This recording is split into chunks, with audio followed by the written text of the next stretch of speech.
کہتے ہیں کہ ایک صاحب اپنے دوستوں کی محفل میں باقاعدگی سے جا کے بیٹھا کرتے تھے. اچانک انہوں نے اس محفل میں آنا چھوڑ دیا. کچھ روز گزر جانے کے بعد اسی محفل کے ایک دانا بزرگ نے ان صاحب سے ملنے کا فیصلہ کیا اور اس کے گھر چلے آئے. جب گھر میں داخل ہوئے کہ دیکھا کہ وہ اپنے گھر میں تنہا آتش دان میں آگ جلائے اس کے قریب بیٹھا ہے. ان بزرگوں نے سلام کیا, اس نے وعلیکم السلام کہا. دونوں اس آتش دان کے قریب بیٹھ گئے اور آگ سیکنے لگے اور آگ سے اڑنے والے ان شعلوں کا رقص دیکھ رہے تھے.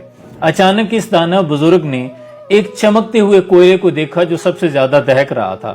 اسے چمٹے کے ساتھ اٹھایا اور آتش دان سے نکال کر باہر قریب ہی رکھ دیا.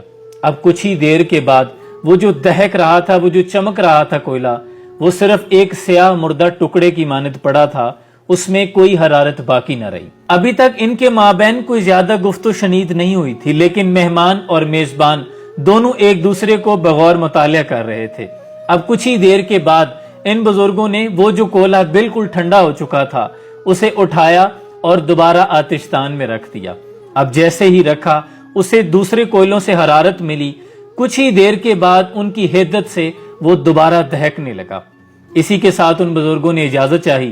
دروازے تک چھوڑنے آئے صاحب اور جاتے ہی کہنے لگے کہ آپ کی تشریف آوری کا بہت شکریہ, آپ نے مجھے بہت اچھا سبق سمجھا دیا ہے. انشاءاللہ کل سے آ کر میں محفل میں ضرور بیٹھا کروں گا. بات کرنے کا مقصد یہ ہے کہ کسی بھی محفل میں بیٹھنے والے لوگ ایک دوسرے سے حرارت لیتے ہیں.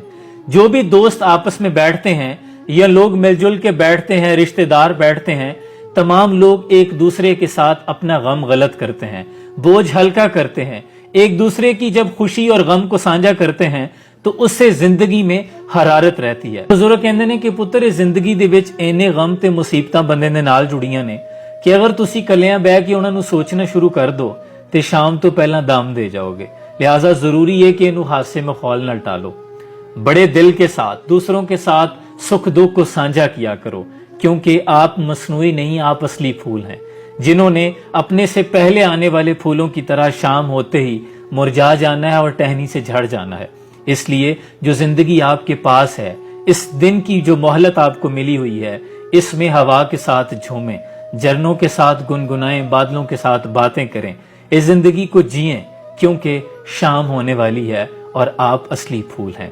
اللہ آسانیاں حاصل اور تقسیم کرنے کا شرف عطا فرمائے. سلام پہنچے.